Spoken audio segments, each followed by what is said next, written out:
আমাদের মাঝে উপস্থিত হয়েছেন বীর মুক্তিযোদ্ধা আব্দুস সালাম, প্রশাসক, ঢাকা দক্ষিণ সিটি কর্পোরেশন। আমি সত্যি খুব গর্বিত। আমি গত 6 মাস যাবৎ বিভিন্ন অনুষ্ঠানে যাচ্ছি এবং প্রধান অতিথি হিসেবে আমাদের আব্দুস সালাম ভাইকেই পাচ্ছি। আমি নিজেকে খুব গর্বিত মনে করি। এবারে আমাদেরকে বক্তৃতা দিবেন এবং আমাদের নতুন পথের দিকে এগিয়ে নিয়ে যাওয়ার জন্য কিছু উপদেশ দেবেন।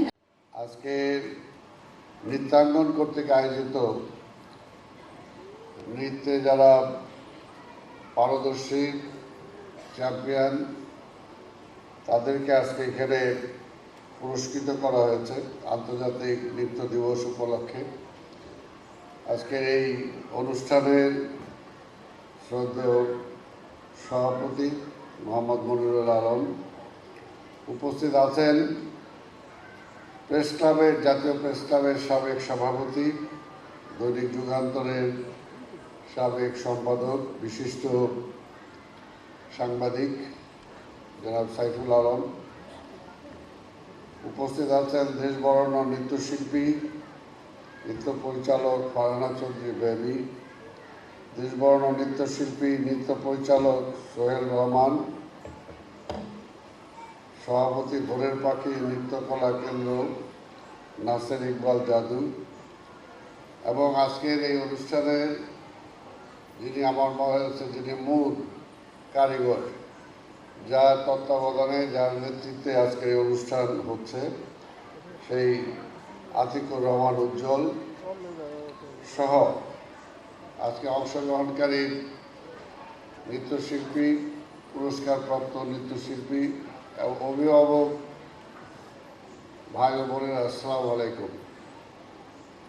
আমি প্রথমে আপনাদের ধন্যবাদ জানাই যে দীর্ঘক্ষণ ধরে আজকের এই অনুষ্ঠান আপনারা উপভোগ করছেন, উৎসাহিত করছেন। যারা আজকে নৃত্যের পাখি যারা আজকে এখানে অংশগ্রহণ করেছে তাদেরকে। নৃত্য একটি কলা, সার্বিকভাবেই আজকে সাংস্কৃতিক অঙ্গনে উজ্জ্বলের মতো এখনও এই ধরনের উৎসাহী যারা আছে তাদের কারণেই হয়তো এই ধরনের এই প্রতিষ্ঠানগুলো এখনও বেঁচে আছে এবং আগামীতে উজ্জ্বলের মতো আরও অনেকে এগিয়ে আসবে এই প্রতিষ্ঠানগুলোকে বাঁচিয়ে রাখার জন্য। এটাই আমি আশা করি, কারণ এখন সারা দেশে একটা অবক্ষয় চলছে, যুব সমাজের মধ্যে, বিশেষ করে তরুণদের মধ্যে। সে অবক্ষয় হলো এখন পড়াশোনা করে তার পাশাপাশি শুধুমাত্র মোবাইল নিয়ে ব্যস্ত থাকে। আর এই মোবাইলের ভালো দিক যতটুকু তারা গ্রহণ করে, আমার মনে হয় তার চেয়ে খারাপ যে দিকগুলো আছে সেগুলোও তারা গ্রহণ করে। এর জন্যই আজকে সংস্কৃতির বিভিন্ন সেকশনে তাদের যেভাবে অবগাহন করা উচিত, আমরা ছোট সময় বা আগে আমরা দেখেছি তরুণ বয়সে এই গান বাজনার দিকে অন্তত একটা বয়স পর্যন্ত সবাই ইনভলভ থাকত। তারপরে হয়তো যখন তারা ব্যক্তি জীবনে চলে যেত তখন হয়তো সেটা আর কন্টিনিউ করতে পারতো না। তার মধ্যে অনেকে কন্টিনিউ করতো, কিন্তু এখন একেবারেই খরা আমরা দেখতে পাই। যেভাবে আজকে তরুণরা এগিয়ে আসা দরকার, ঠিক সেইভাবে আগের মতো নাই। তারপরও আমি ধন্যবাদ জানাবো বিশেষ করে মায়েদের। এবং এখানে আজকে দেখলাম যে কয়জন আজকে পুরস্কার পেয়েছে, তার মধ্যে সবাই, বলা চলে সবাই মাকেই আগে ধন্যবাদ জানিয়েছে, মাকে আগে স্মরণ করেছে। কারণ এটা ঠিক মায়ের কষ্টের বিনিময়ে কিন্তু আজকে। আরে আমি এখানে তো আরেকজনকে দেখতে পাচ্ছি, কোথায় যান আপনি? এতক্ষণ বসে আছেন নিচে। এই যে আমাদের আরেকজন ভাই, আমি অনুরোধ করবো উপরে চলে আসেন, আপনার নিচে থাকলে কিভাবে হবে। আমাদের সাবেক সচিব, আমাদের হিন্দু কল্যাণ ট্রাস্টের সহসভাপতি এখানে উপস্থিত হয়েছেন। আমি তাকে মঞ্চে আসার জন্য অনুরোধ করছি।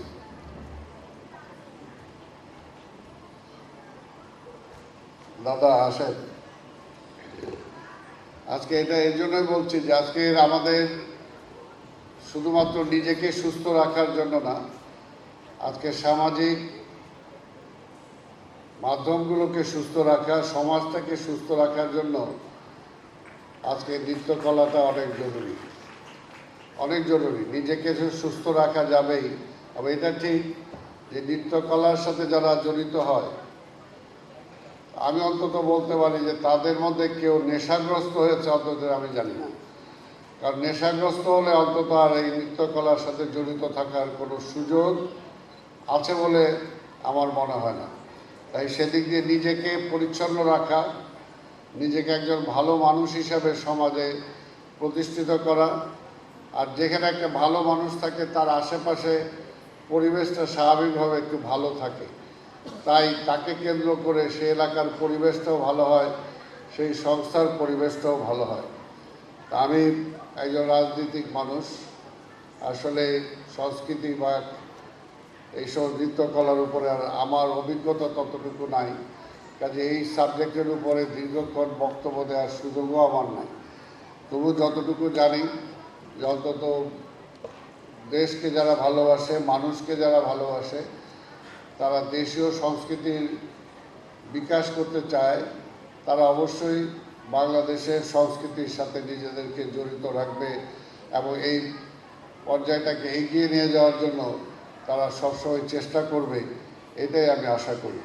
তা আমি আজকে দোলা বলেছে যে দীর্ঘ 3টার থেকে অপেক্ষা করেছে, আমি সরি এটার জন্য। আমার কিছু করার ছিল না, যেহেতু আমি খুব ব্যস্ত ছিলাম, অফিসে কয়েকটি মিটিং ছিল, সেই কারণেই। তবে আমি এটা বলতে পারি যে আজকে আপনাদের এই সমস্ত প্রতিষ্ঠানগুলোর জন্য নগর ভবনের যদি কিছু করার থাকে, সিটি কর্পোরেশন যদি কিছু করার থাকে, তাহলে সবসময় আমি আপনাদের পাশে দাঁড়াবো, অন্তত এটা আমি বলতে পারি। আর আরেকটা যেটা, যত আমি আসার পরে আমাদের সিটি কর্পোরেশনের এই নৃত্যকলা বা গানের একটা ডিপার্টমেন্ট আছে, যেটার সাথে অনেকে সম্পৃক্ত আছে, কিন্তু আসলে এটা খুব বেশি একটা বিকশিত হচ্ছিল না। আমি চেষ্টা করছি এটার মধ্যে, যেমন আজকে কম্পিটিশন হলো, আমি ভবিষ্যতে উজ্জ্বলকে বলবো যে সেখানে আমাদের সিটি কর্পোরেশনের যে সমস্ত প্রতিষ্ঠানগুলো আছে, তুমি যদি তাদেরকে আমন্ত্রণ জানাও ও তারাও যদি অংশগ্রহণ করে, তাহলে আমি খুশি হব।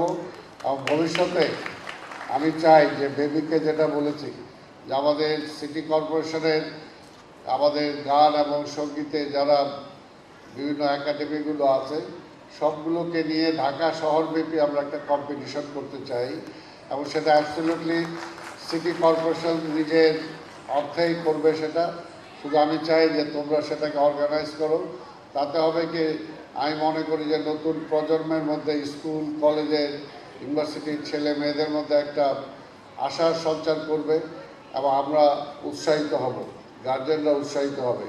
আমি আর বক্তব্য দীর্ঘায়িত না করে আজকে যে সমস্ত যারা প্রতিযোগিতায় জয়লাভ করেছে তাদেরকে আমি ধন্যবাদ জানাই, এবং পুরস্কারটা দেখে মনে হলো যে জাতীয় পুরস্কারও বোধহয় এত ভালো হয় না যেটা তোমাদের হাতে তুলে দেওয়া হয়েছে।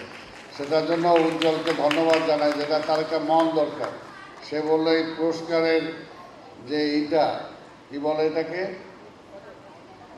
পদকটা, ট্রফিটা, এই ট্রফিটাই লাগছে প্রায় 59,000 টাকা। কত? 97, মানে প্রায় লাখখানেক টাকা। এটা তো একটা বিশাল মনের ব্যাপার। তো উজ্জ্বলরা আমরা আরেকটু করতালি দিই, ধন্যবাদ দিই যে এই ধরনের ডিভোটেড সোল যদি থাকে, তাহলে যে কোনো এই ধরনের সেক্টরগুলো, যে গানের মধ্যে হোক, নাচের মধ্যে হোক, এই ধরনের ডিভোটেড সোল যদি কয়েকজন থাকে, তাহলে দেখা যাবে এই সেক্টরটাকে আবার অনেকটা এগিয়ে যাবে। আজকে স্বাভাবিকভাবে বেবির কাছ থেকেও আমি আশা করব যে তার মা যে স্থান নিয়েছিল বাংলাদেশে, বেবিও যাতে সেই স্থানটা ভবিষ্যতে দখল করতে পারে, আমি যত সেটাও চাবো। কারণ এগুলোর মধ্যে এক একটা প্রতিষ্ঠান গড়ে উঠবে, এবং প্রতিষ্ঠানগুলো গড়ে উঠলে আমাদের এই সমস্ত নৃত্যকলার দিক দিয়ে দেখা যাবে বাংলাদেশ অনেক এগিয়ে গেছে। আজকে জাতীয় আন্তর্জাতিকভাবে অনেক পুরস্কার ভবিষ্যতে নিয়ে আসবে, এটাই আমি আশা করি। তা আমি আর বক্তব্য দীর্ঘায়িত না করে আপনাদের সবাইকে ধন্যবাদ জানিয়ে আমার বক্তব্য শেষ করছি। খোদা হাফেজ। বাংলাদেশ জিন্দাবাদ।